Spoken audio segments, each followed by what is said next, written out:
El día de hoy nos encontramos realizando nuestra entrevista a un profesional, terapeuta ocupacional, así que a continuación vamos a comenzar. Hola, ¿cómo está? Bien, qué bueno. Bueno, vamos a comenzar con el inicio de esta entrevista. Primero quiero preguntarle cuál es su nombre, si se pudiese presentar. Me llamo Macarena Millanet. Mucho gusto, señorita Margarita. Bueno, ¿cuántos años tiene? 30 años. 30 años. Sí, Okay. 30. No sé si usted me pudiese comentar más o menos de dónde estudió, cuántos años lleva ejerciendo, perdón. Bueno, terapia ocupacional estudié en la Santo Tomás en el año 2017, 18, 19, 20, 21, 20. En el 2022 egresé. Ya. Y hice mi internado acá en el hospital y aquí me quedé después de 13 años trabajando. Y acá llevo ejerciendo del 2022. Eso Sí. es 2022, más la 24, 25. Sí. Okay. Voy a cumplir, sí, ya cumplí los 3 años. ¿Y en qué área de aquí del hospital? Aquí trabajo en el área de medicina física y rehabilitación en el área adulta. Ya, no sé si nos pudiese contar más o menos un poquito de qué se trata eso. Bueno, el área de rehabilitación física, bueno, el hospital a modo general cuenta con como programas de rehabilitación, tanto infantil como adulto, ya sea de salud mental o salud física, ¿ya? Porque tenemos terapeutas que son de salud mental, terapeutas infantiles, terapeutas de medicina física, todo lo que es rehabilitación física. Y ahí entra todo lo que tenga que ver con el área que incluya todo el motor, todo lo que esté afectado a nivel motor, como cognitivo motor, pero que no tenga, que no sean demencias, que no sean patologías psiquiátricas ni nada de eso, solamente como de rehabilitación física.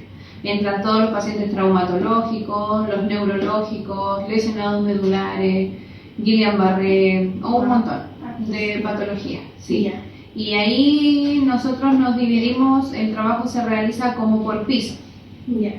Cada piso, desde el segundo piso al...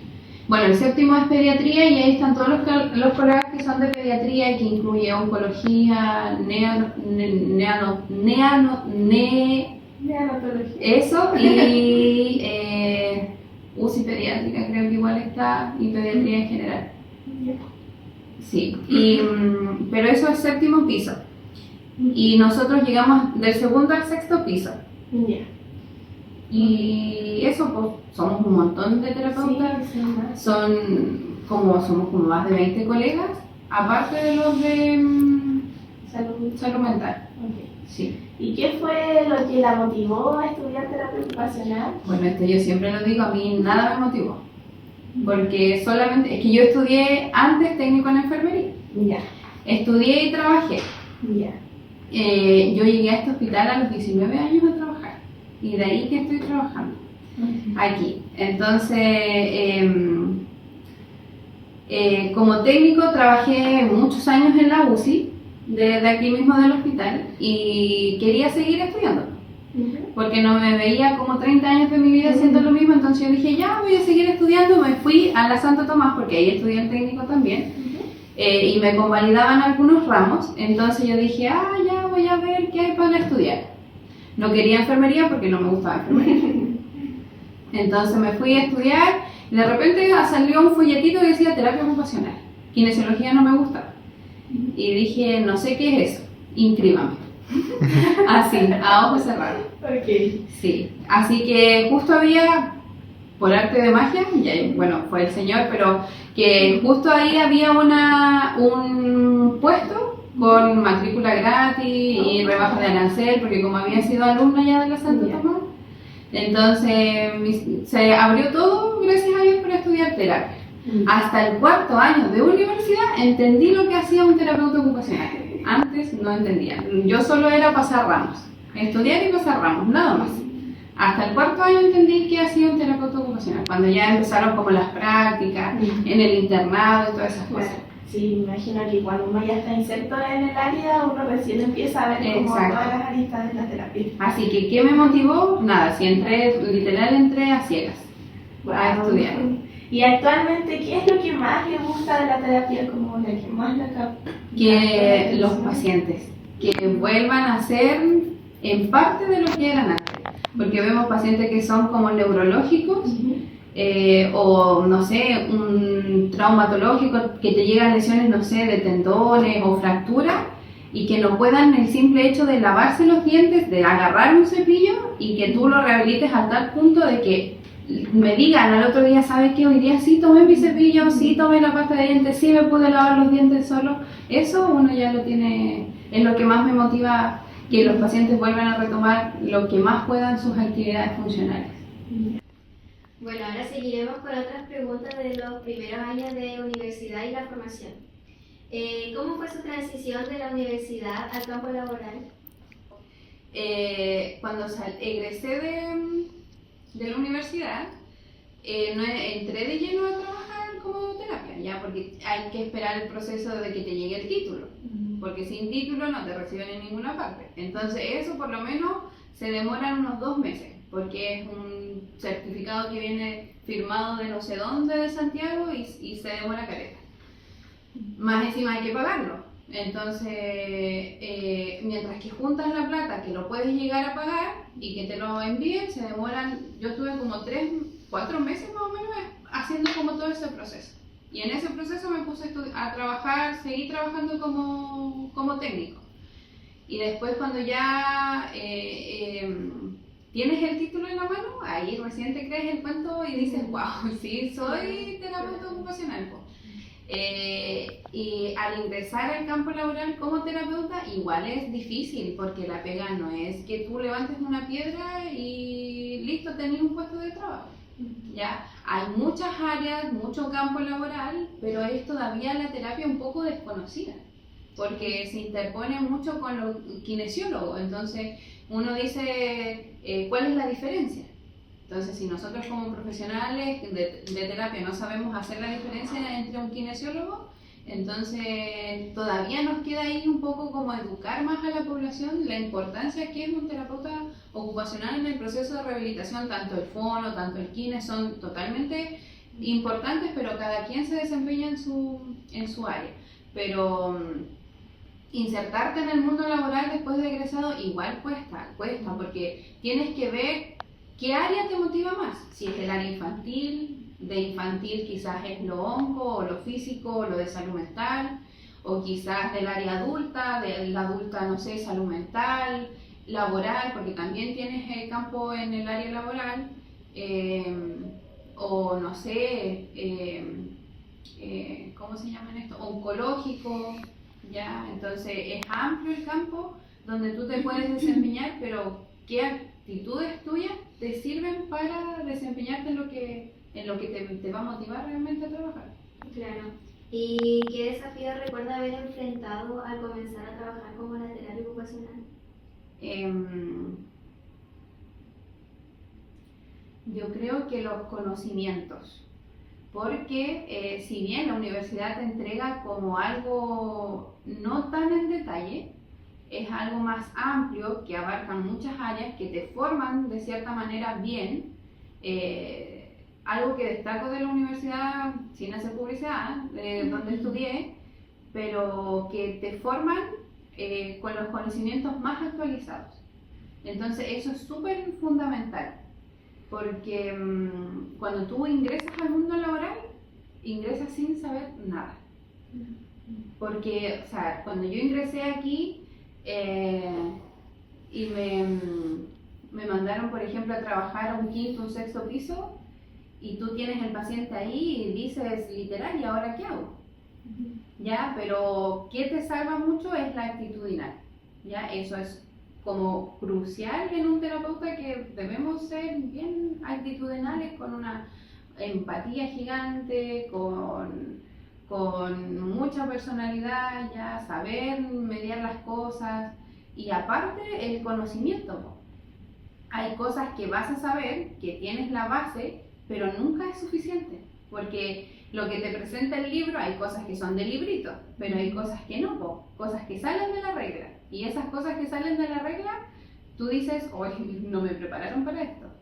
Entonces es ahí donde es como un desafío en cuanto como el conocimiento. como tienes que, o sea, tú sales de la universidad y te tienes que empezar a nivelar en el área que te guste más trabajar o especializarse. Claro, y justo habló eso de respecto a la formación desde la universidad, y justo tenía una pregunta respecto a eso, que si sintió que la formación universitaria no la preparó del todo y qué fue lo que aprendió en la práctica, como qué fue lo que la universidad no la preparó del todo. En el internado uno se da cuenta de que lo que te enseñan en la universidad no es lo mismo que lo ven en realidad. Porque en la universidad, por ejemplo,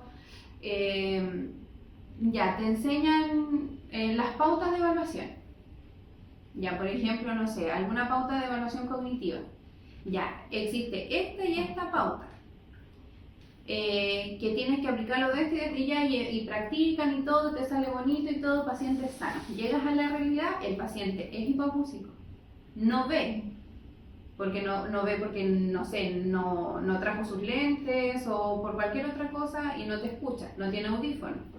La familia no puede intervenir en la evaluación cognitiva, entonces tiene que hacerlo el paciente. No escribe porque es analfabeto. O simplemente porque tiene una lesión cerebral que justo ve todo borroso.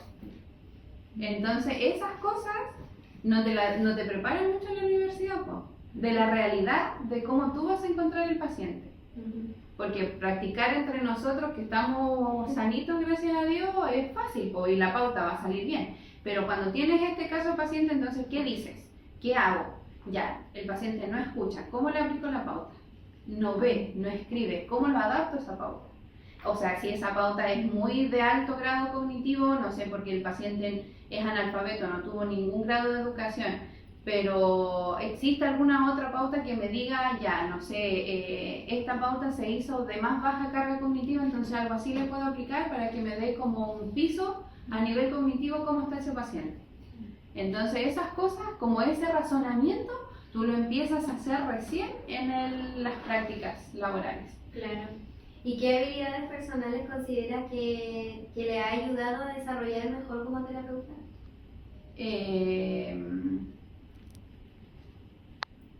Lo actitudinal, la personalidad y los conocimientos.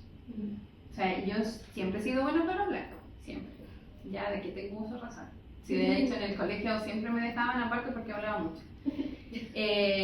Pero muchas veces uno dice, no, pero es que ¿qué voy a hacer yo? ¿Qué voy a saber? Y no, pues eso cambia en el ámbito laboral, cómo tú te enfrentas. Sabiendo y conociendo las cosas, tú vas así con un poco más de peso y dices, logras abarcar un caso, por ejemplo, completo. Entonces, eso cambia en tu percepción como persona para poder intervenir, teniendo los conocimientos y teniendo también, todo lo que conlleva una personalidad también respetuosa, empática, no sé, carismática, poniéndote, como te digo, empatía, poniéndote en el lugar de tu paciente en este caso, eso te ayuda bastante en cuanto a poder desempeñarte como profesional. Sí. Bueno, ahora vamos a hablar un poco más de su desempeño profesional. Quiero preguntarle, ¿cómo es un día típico de trabajo para usted? Bueno, es que depende, ¿ya? Porque nosotros nos dividimos, siempre nos rotan como servicio. Entonces hay periodos que nosotros trabajamos en hospitalizado, ya sea en el segundo, tercero, quinto, sexto piso, o ambulatorio, ya que son los pacientes que vienen durante el día a su sesión y se van, ¿ya? Ahora a mí me toca trabajar en ambulatorio y un día típico de trabajo es con la agenda llena, porque tenemos muchos pacientes. Por lo general vemos entre 12 a 13 pacientes diarios, donde empezamos, mi agenda empieza de las 8:15 de la mañana y termina a las 4:30 más o menos. Y ahí me llegan surtidos de pacientes, me llegan pacientes traumatológicos, fracturas, lesiones de tendón, neurológicos, patologías que son de ACV, Guillain-Barré, lesiones medulares, oncológicos, amputados, de todo. Artritis también llegan, de todo tipo de pacientes. Entonces empezamos como la jornada bien extensa, bien variada en pacientes, a diferencia de hospitalizados, que la jornada es como un poco más, no es que no sea intensa, es igual de intensa porque por lo general tenemos que ver entre 8 a 9 pacientes diarios, o 7 por ahí, y son pacientes que más neurológicos que traumatológicos. Son pacientes que están polineuropáticos, que están en la patología en la fase más aguda, donde son más pesados de trabajar, que hay que trabajarlo con un kinesiólogo, con un fonoaudiólogo. Como hablando más como los pacientes complicados, ¿usted qué estrategia o enfoque terapéutico utiliza con mayor frecuencia? Depende también del paciente. En el área que estoy trabajando ahora, que tengo más pacientes traumatológicos, nos enfocamos netamente en ganar rango, fuerza y resistencia, y ahí un biomecánico es flor de piel, ¿ya? La diferencia de un neurológico, que ya ahí depende mucho del tipo de paciente neurológico, del tipo de lesión neurológica. Buscamos como el enfoque o estrategias terapéuticas en un paciente que no cruza línea media, entonces tenemos que lograr que cruce línea media, ¿ya? Si no integra, si está negligente, o tenemos que lograr que incluya esa mano en las actividades, que logre activar, que logre reconocer el cuerpo que está afectado. Entonces depende mucho del tipo de paciente, lo mismo que los lesionados medulares, depende del tipo de la lesión, a qué nivel de la lesión fue, qué afectó a nivel de la lesión. Pero el enfoque va dependiendo del tipo de paciente que uno va a tratar. Entiendo. ¿Y usted cómo maneja los límites profesionales y emocionales cuando trabaja con casos complejos? Ay, ahí es difícil. Es difícil. Uno, bueno, a mi experiencia, como trabajé muchos años en UCI, uno se vuelve cuero de chancho en la UCI. Entonces,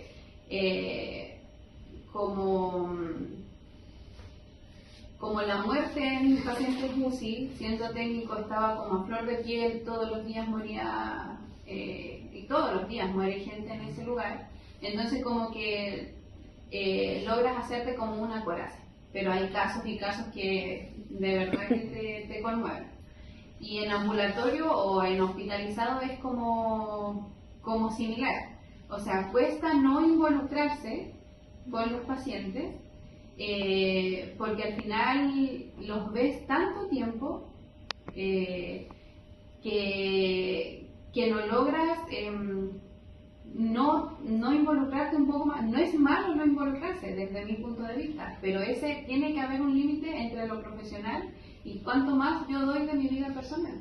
No quiere decir que yo, porque me lleve bien con el paciente, tengamos un vínculo y todo, voy a llegar y darle mi número de teléfono o voy a contarle mis cosas personales, porque no somos amigos.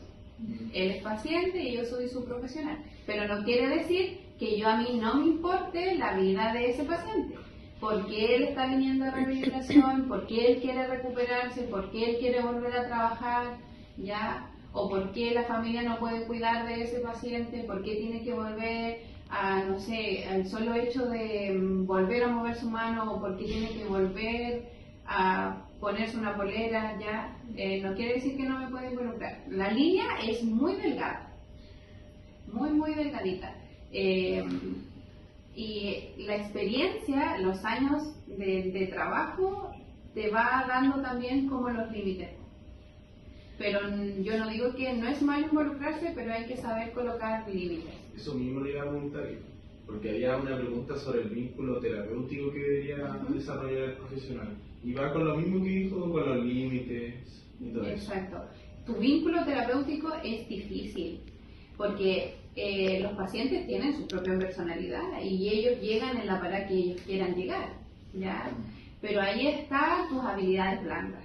Ya, si un paciente, me ha tocado, porque hay pacientes que me han tocado de diversas personalidades, desde el histriónico más desregulado, no siento patología mental, ya, hasta uno muy introvertido que ni siquiera mira, ya. Entonces el vínculo tienes que saber manejarlo con tus habilidades blandas, eso es crucial. ¿ya? Yo siempre digo a los chicos internos que he tenido, si el conocimiento hoy en día está ahí, en la altura de ChatGPT, todo te lo da, todo te lo dice, pero si tú no sabes entablar una conversación con tu paciente, entonces tus habilidades blandas, tu forma de conducta, cómo te diriges, tu vínculo va a estar perjudicado, ¿ya? Porque tú te tienes que involucrar en lo que le importa, lo que le interesa a tu paciente.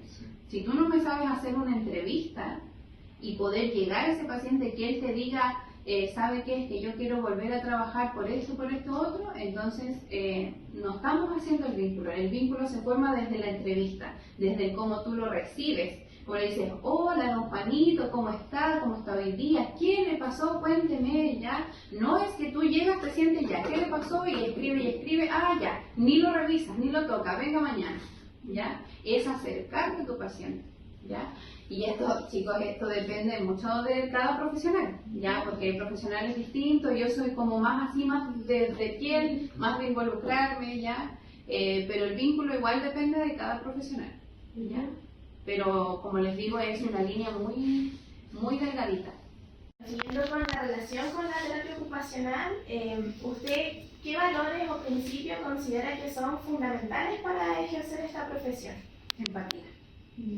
La empatía.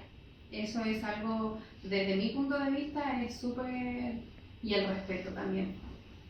Pero esa capacidad de ponerte ante la necesidad del otro o no verlo de la vereda de al frente, sino que involucrarte con la persona. De decir, chuta, a ti te duele esto, esta lesión te provocó esto, entonces yo quiero que tú te recuperes porque quiero que vuelvas a hacer eso, porque a ti te importa eso, ¿ya?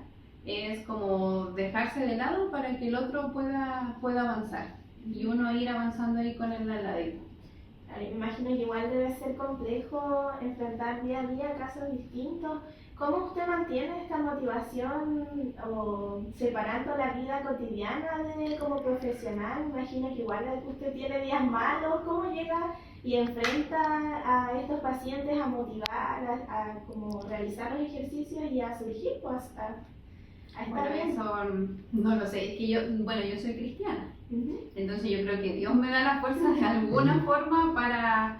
Yo soy fiel creyente de que Dios me ha colocado en este lugar y es por algún propósito.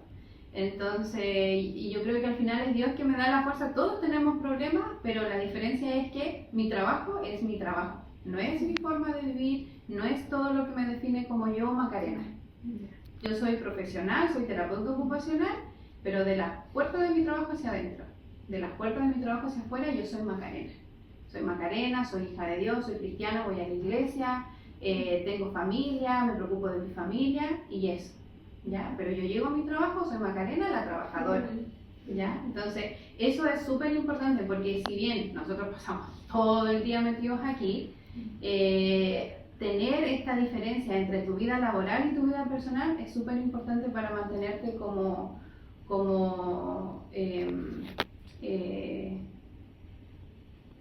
sin dejar que te afecte o absorbas tantas emociones y te lleves el trabajo para la casa.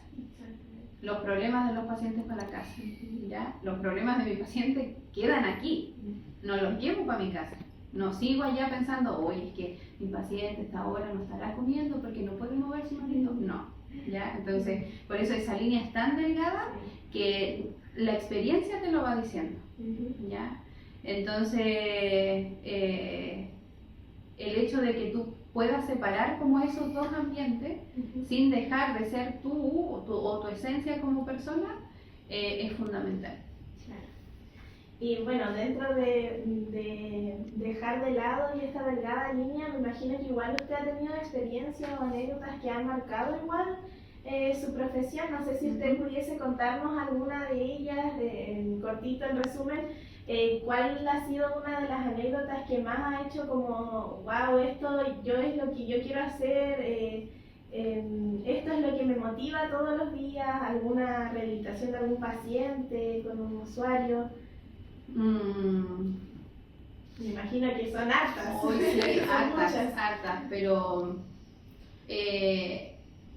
Bueno, es que todos los días de repente, por ejemplo, hoy día llegó una paciente que la rehabilité hace poco, una fractura de mano y, y, y vino hoy día contenta que la doctora la había hallado súper bien y me trajo de regalo un chocolate. No sé, pues pacientes, uno que tuve también que fue un infarto cerebral, parece que fue, y lo rehabilité igual mucho tiempo. Como ya cerca del año iba a cumplir en rehabilitación, pero volvió a trabajar. Y él trabajaba en la Santo Tomás, era de recepción parece de la Santo Tomás y volvió a trabajar ahí. Y hace poco vi otro paciente que era un chico joven que lo atendí en hospitalizado, lo tuve como más de un año en hospitalizado y después bajó acá a ambulatorio y venía igual 2 veces a la semana. Y lo vi hace poco en el pasillo caminando con su bastoncito, muy contento y full agradecido de todo, aunque no se fue quizás al 100% como él quería, pero dentro de eso logró ser funcional igual. Entonces, como hay 10 y miles de anécdotas, bueno, anécdotas tristes igual se nos han fallecido pacientes, o pacientes que no logran llegar quizás a tener una rehabilitación más o menos continua, ya de repente la familia los abandona, entonces nos encontramos con todo tipo de casos. Pacientes que son en situación calle, que uno, bueno, al final no mira quién es la persona, sino que mira netamente que lo tiene que ayudar, ¿no? Claro. O rehabilitarse. Sí, bueno, y pasando como al área más reflexiva a lo que es justicia ocupacional, ¿qué barreras usted observa con mayor frecuencia que impiden que estos usuarios puedan participar plenamente de las ocupaciones, como tanto en las hospitalizaciones, en el ambulatorio o simplemente al salir de aquí del hospital? Yo creo que una red de apoyo. Eso es fundamental. Si tú tienes una familia que está comprometida con tu rehabilitación, estás pero pagadísimo. Porque es la familia que también va a motivar a este paciente a venir a sus sesiones, lo va a traer, va a buscar los medios, porque, pucha, en limitaciones vamos a encontrar siempre. No podemos solucionar como todo, ¿ya? Pero sí parte de. Pero si tenemos una familia que, no sé, ya no lo puede traer su familia, pero se consigue ambulancia. Entonces ya la familia está ahí presente, lo trae en la ambulancia. Ya no puede venir un hijo, pero viene el otro. ¿Ya? Y cuando muchas veces esa red de apoyo no está, quedamos cortos. Porque el paciente tiene todas las de ganar, todas las de rehabilitarse, todas las ganas de poder seguir rehabilitándose, pero no tiene quien lo traiga. ¿Y quién se hace cargo de eso? La red de apoyo. Entonces, eso es una de las limitantes que a mi apreciación es que siempre va a faltar. Si tú tienes una red de apoyo efectiva, buena, bien compuesta, que va a estar presente en los 6, 8 o 1 año que dure tu proceso de rehabilitación, de verdad que es un paciente que va a andar súper rápido. Pero si no, muchas veces nosotros llegamos hasta aquí nomás. No podemos ir a buscar al paciente a la casa, que muchas veces nos gustaría, porque tiene paño o tiene ¿cómo se llama? Estas ganas o motivación de trabajar o de rehabilitarse, tiene todas las de ganar, pero nos quedamos cortos en eso. Sí. Y para finalizar, ¿qué mensaje le gustaría dejar a los estudiantes de terapia ocupacional que están formándose hoy en día? Estudien, chicos, estudien. Pónganle empeño, vayan afinando esas habilidades blandas que están escondidas, que vayan sacando esa personalidad. No quiere decir que sean patudos ni nada, siempre con respeto, trabajen la empatía. Vayan formas de buscar el vínculo, porque como les decía, el conocimiento hoy día, la tecnología te lo da todo. Tienes los libros, los conocimientos más encima se van actualizando, o sea, lo que yo aprendí ayer de lo que era terapia, ya hoy día cambió el significado de terapia ocupacional. Entonces, ya no es solamente centrado en la ocupación, sino que es mucho más, ¿ya? O lo que yo sé de lesiones tendinias, ya mañana es distinto. Entonces, los conocimientos siempre van a estar. Pero cómo somos como nosotros como profesionales, como personas, es lo que te va a llevar a ser un buen profesional. Así que eso, siempre a todos mis alumnos yo les digo que trabajen las habilidades blandas, trabajen desde la empatía, de cómo hacer un vínculo, cómo allegarse a una persona. No es malo que se involucren, de conocer un poquito más de esa persona, ¿ya? De qué lo motiva a esa persona. Dejarse de lado uno para que el otro siga adelante. Así que eso. Bueno, muchas gracias por los consejos. Yo personalmente los voy a tomar porque sí es algo que a mí me cuesta. Y bueno, ya finalizamos esta entrevista y queremos como grupo agradecerle por su tiempo, por poder estar aquí con nosotros. Así que muchas gracias. Que agradece, un placer cuando gusten los más chiquillos. Bueno.